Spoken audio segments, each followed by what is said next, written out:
نہیں، خالص محبت، الحمدللہ، ایسی محبت کہ جس پر کوئی نہیں، ہم خود اپنے اندر جا کے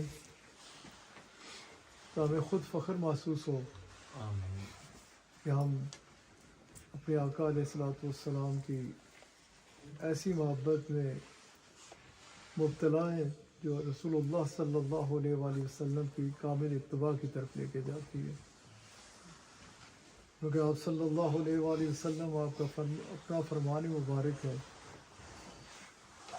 کہ جب تک تم اپنے ماں باپ، اپنی اولاد، اپنے عزیز و اقارب، اپنے مال و اسباب اور اپنی جان سے بڑھ کر مجھ سے پیارا نہیں جانتے، اس وقت تک تم صاحب ایمان نہیں ہو سکتے۔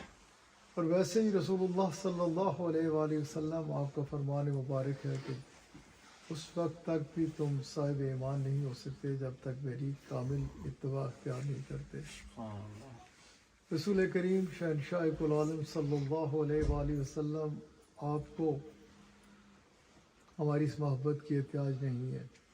آپ صلی اللہ علیہ وآلہ وسلم آپ خود فرماتے ہیں کہ اللہ کریم سے محبت کرو کہ وہ تمہیں نعمتوں سے نوازتا ہے، اور مجھ سے محبت کرو کہ وہ جو تمہیں نعمتوں سے نوازنے والا ہے وہ مجھ سے محبت فرماتا ہے۔ آپ صلی اللہ علیہ وآلہ وسلم آپ سے آپ کا خود رب محبت فرماتا ہے، آپ کو کسی کی احتیاج نہیں۔ آپ کی محبت در حقیقت ہمارے لیے اس لیے ضروری ہے کہ آپ کی محبت ہی ہمیں اللہ کریم کا قرب دے سکتی ہے، کیونکہ محبت اور وہ محبت جس کا آپ نے فرمایا کہ کامل اتباع، اس لیے ان محافل کا انعقاد اس لیے ہوتا ہے کہ ہمارا رخ مدینہ منورہ کی طرف ہو، ہمارے دلوں میں سے دنیا کی محبت نکل جائے اور اللہ اور اس کے حبیب علیہ الصلوۃ والسلام کی محبت پیدا ہو جائے، اور اس انداز سے ہم اپنے آقا علیہ الصلوۃ والسلام کے ساتھ محبت کریں، کیونکہ یہی راستہ ہے جنت کا راستہ، یہی راستہ ہے اللہ کی رضا کا راستہ۔ اور جب بندہ اس راستے پہ چل پڑتا ہے، اس راستے کو اختیار کر لیتا ہے، تو پھر اس کے لیے سارے معاملات آسان سے آسان تر ہوتے چلے جاتے ہیں۔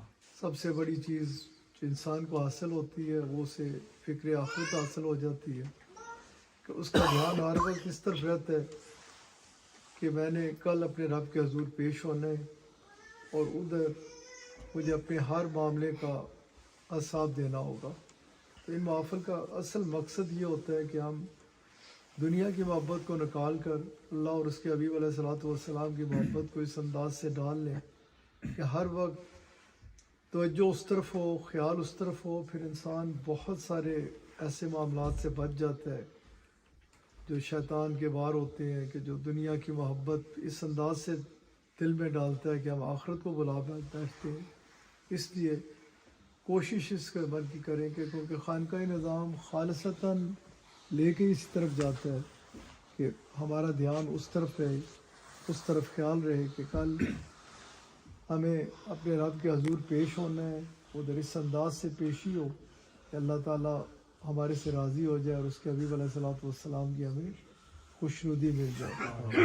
احساس رہے، جیسے ابھی راجہ صاحب فرما رہے تھے کہ ہر جگہ یہ احساس پیدا ہو جائے، اس طرف دھیان رہے کہ کوئی کام بھی ایسا نہ ہو کہ جس کے ذریعے سے اللہ اور اس کے حبیب علیہ الصلوۃ والسلام کی اطاعت سے ہم دور ہو جائیں یا رسول اللہ صلی اللہ علیہ وآلہ وسلم کی اتباع سے دور ہو جائیں۔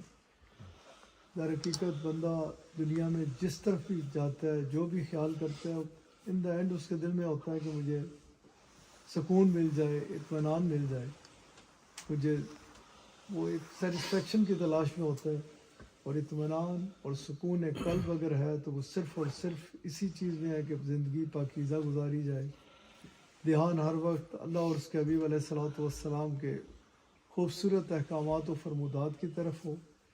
تو ہم یہ خیال کرتے ہیں کہ میں نے یہ چیز لے دی، اس چیز کی طرف پیچھے چلا گیا، یہ مجھے حاصل ہوگی تو میں کامیاب ہو گیا۔ کامیابی صرف اور صرف ایک چیز کا نام ہے، اور وہ اسی چیز کا نام ہے کہ اللہ تعالیٰ اور اس کے حبیب علیہ الصلوۃ والسلام کی محبت میں زندگی کو اس انداز سے پاکیزہ ترین کیفیات میں گزارا جائے کہ ہر وقت خیال ہو تو ایک ہی طرف ہو کہ اللہ اور اس کے حبیب علیہ الصلوۃ والسلام ہم سے راضی ہو جائے۔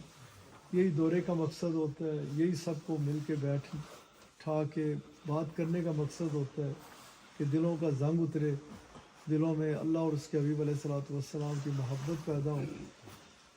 دنیا کیونکہ ایک آزمائش گاہ ہے, امتحان گاہ ہے. ادھر شیطان ہمارا کھلا دشمن ہے, وہ ہمارے پیچھے لگا رہتا ہے کہ ہمارا دل جو ہے وہ راغب رہے تو دنیا کی محبت کی طرف راغب ہو. ہمیں اس کے واروں سے بچ کے اپنے آپ کو, اپنے دل کو راغب کرنا چاہیے, دین کی محبت میں کرنا چاہیے. جو کچھ حاصل کرنے کی کوشش کرنی چاہیے وہ صرف اور صرف ایک طرف توجہ کہ اللہ اور اس کے حبیب علیہ الصلوۃ والسلام کی خوشنودی مل جائے. اس سے زمین کے اوپر بھی انسان کو سیٹسفیکشن ملتی ہے, اگلا مسئلہ بھی ٹھیک ہوتا ہے. اور اس کو خوب ذہن میں رکھیں کہ کیونکہ 12 مرتبہ بندہ کیونکہ انسان ہے, اس کے دل میں یہ آ جاتا ہے, خیال آتا ہے یہ مسلمان کے شاید کے لائق نہیں ہے. لیکن اس لیے کہہ رہا ہوں خیال سے بھی ہٹ کے, کیونکہ ہماری بھی تگ و دو ساری کی ساری جو ہوتی ہے وہ دنیا کی خاطر ہوتی ہے. مسلمان دائرہ اسلام میں داخل ہونے کے بعد, کلمہ پڑھنے کے بعد اس کی تگ و دو دنیا نہیں ہوتی, اس کی ساری توجہ اللہ اور اس کے حبیب علیہ الصلوۃ والسلام کی خوشنودی ہوتی ہے. اس کا کہ تگ و دو دنیا حاصل کرنے کی نہیں ہوتی, اس کا ساری فکر آخرت ہوتی ہے. اس کا دھیان ہر وقت اس طرف لگا رہتا ہے کہ کل میں نے اپنے رب کے حضور پیش ہونا ہے. ہم روز دیکھتے ہیں دنیا سے لوگ چلے جاتے ہیں, لیکن پھر بھی ہمارا دھیان دنیا کی طرف ہی رہتا ہے. ہماری ساری توجہ اس طرف ہونی چاہیے. ان دورے کا مقصد صرف یہ ہوتا ہے, اکٹھے ہونے کا مقصد یہ مل کے بیٹھنا, اللہ اور اس کے حبیب علیہ الصلوۃ والسلام کی ایسی محبت, ایسا دل میں اس کا اتر جانا کہ پھر اس محبت کو سامنے رکھتے ہوئے, اس محبت کے جو تقاضے ہیں کہ پھر پاکیزہ زندگی گزارنا, پاکیزہ خیالات رکھنا, ہر وقت اس طرف توجہ رکھنا کہ کل مجھے اللہ کے حضور پیش ہونا ہے اور یقینی طور پہ پیش ہونا ہے. اس میں کسی قسم کا کوئی, کیونکہ یقین جب اس طرف لگ جاتا ہے کہ یہ دنیا کچھ نہیں, آگے جانا ہے, تو پھر انسان بہت بچتا ہے. انسان کے دل میں خود بخود خیال پیدا ہوتا ہے کہ آگے کی طرف دھیان رکھے, آگے کی طرف خیال رکھے, آگے اس کے حضور پیش ہونا ہے. اور یہ پکا ذہن میں رکھیں کہ مسلمان کا یہ یقین عقید پختہ ایمان ہوتا ہے کہ اس نے اس کی دوبارہ پیدائش ہونی ہے. غیر مسلم کا یہ خیال ہوتا ہے کہ یہی دنیا ہی سب کچھ ہے, ادھر جو کچھ مزے لوٹنے ہیں لوٹ لو. مسلمان کے لیے یہ دنیا کچھ نہیں ہوتی, اس کا دھیان آگے کی طرف ہوتا ہے. اور یہ 100% اس پہ یقین ہونا چاہیے جب اس طرف بندہ چلتا ہے کہ میں نے دوبارہ پیدا ہونا ہے. اور پھر مختلف چیزیں انسان کو نظر آتی ہیں سامنے. چھوٹا سا بیج ہوتا ہے, زمین میں ڈال دیا جاتا ہے, وہ پودا نکلتا ہے یا نہیں نکلتا. ایک دانہ ہوتا ہے گندم کا, پودا نکلتا ہے, کتنے دانے لگ جاتے ہیں. جو اس پہ قدرت رکھتا ہے وہ یقینی طور پہ اس پہ یقین رکھنا چاہیے کہ وہ اس پہ قدرت اس کی قدرت ہے, اس پہ یہ شامل ہے کہ ہم نے دوبارہ اٹھنا ہے, دوبارہ پیدا ہونا ہے. اور قرآن کریم میں اللہ کریم فرماتے ہیں کہ اس وقت پھر جب دوبارہ ادھر پیشی ہوگی, ادھر حاضر ہوگا, تو پھر بندہ کہے گا کہ مجھے اب بھیج تھوڑی دیر کے لیے, میں تیرے سے وعدہ کرتا ہوں کہ اب دنیا میں جانے کے بعد تیری رضا کے اصول کے علاوہ میرا کوئی اور مقصد نہیں ہوگا. لیکن میں بھی جانتا ہوں, آپ بھی جانتے ہیں کہ جانے والا پھر آیا نہیں کرتا. ادھر یہی اللہ تعالیٰ کی طرف سے اسے جواب ہوگا کہ تجھے موقع دیا گیا تھا, تو نے اسے ضائع کر دیا.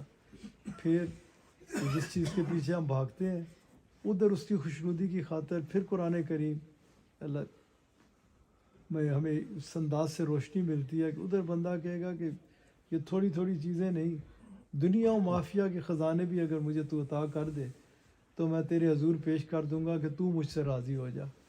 ادھر پھر یہ نہیں ہوگا.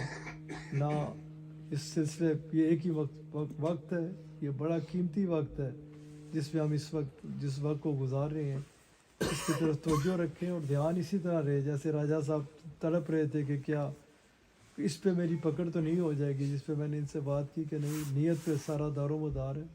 اس وقت کو اس انداز سے گزارنے کی کوشش کریں. اس وقت سے ہی ہم نے سب کچھ حاصل کرنا ہے. یہ ایک ایک لمحہ بڑا قیمتی ہے, ہم اسے ضائع کر دیتے ہیں. ہماری توجہ اس طرف ہو, دھیان اس طرف ہو کہ ہم نے یہ وقت گزارنا ہے. جیسے کہ اللہ کریم نے قرآن کریم میں فرما بھی رکھا ہے انسانوں کو بھی اور جنات کو بھی مخاطب فرما کے کہ تمہاری پیدائش کا مقصد صرف اور صرف ایک ہے. تمہیں دنیا میں صرف اس لیے بھیجا ہے تو میری خالص عبادت اس انداز سے کرو کہ مجھے راضی کر لو.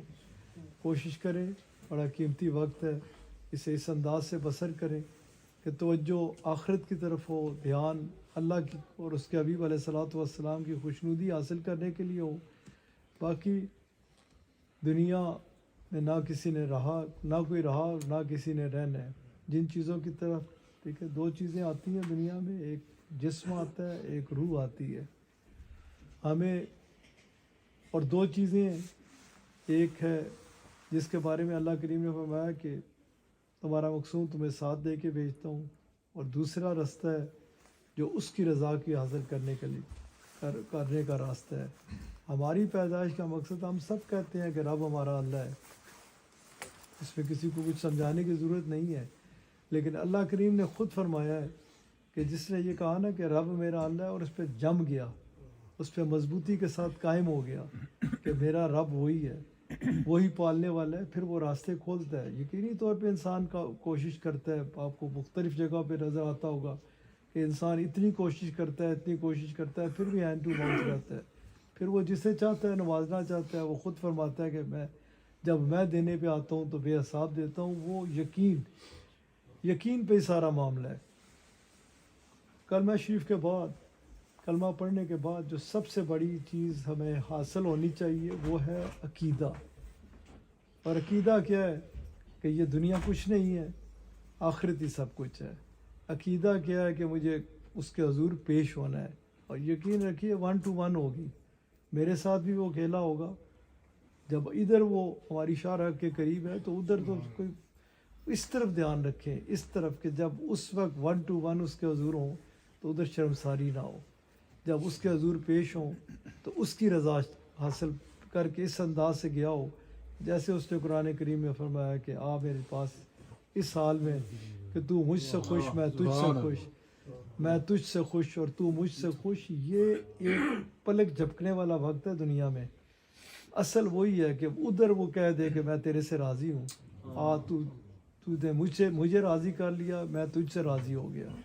پھر آگے اصل زندگی ہے, پھر وہی سب کچھ ہے. اس کا تو ہمیں کسی کو پتہ ہی نہیں ہے کہ ادھر سے دروازے سے باہر بھی جا سکتے ہیں.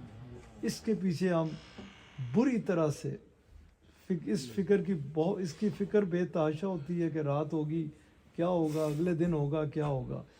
کسی کو خبر نہیں کہ رات ہونی ہے یا نہیں ہونی, اگلا دن ہونا ہے یا نہیں. لیکن ہم سب کو یہ ضرور پتہ ہے کہ موت آنی ہی آنی ہے. یہ محفل, یہ جو مردہ دل ہوتا ہے نا, جو ہم سمجھتے ہیں کہ یہ زندہ ہے, یہ مردہ ہوتا ہے اسے زندہ کرنے کے لیے. اور جب یہ زندہ ہوتا ہے تو اس میں سے اللہ ہی اللہ نکلتا ہے. اس وقت اس کے بعد اس کی ایک ہی فکر ہوتی ہے کہ وہ راضی ہو جائے.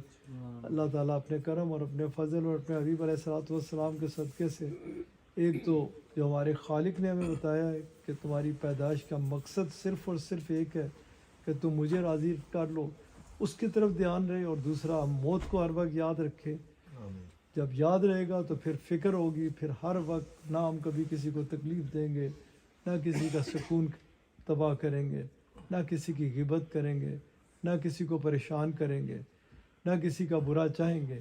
بلکہ ہم اپنے رب کی رضا کی حصول کی خاطر اس انداز کو اپنا لیں گے جس کے لیے رسول اللہ صلی اللہ علیہ وآلہ وسلم آپ کا فرمان مبارک ہے کہ میرا غلام دنیا میں کسی بھی گوشے میں ہوگا تو اس کے وجود سے لوگوں کو نفع تو پہنچے گا, نقصان کبھی کسی کو نہیں ہوگا.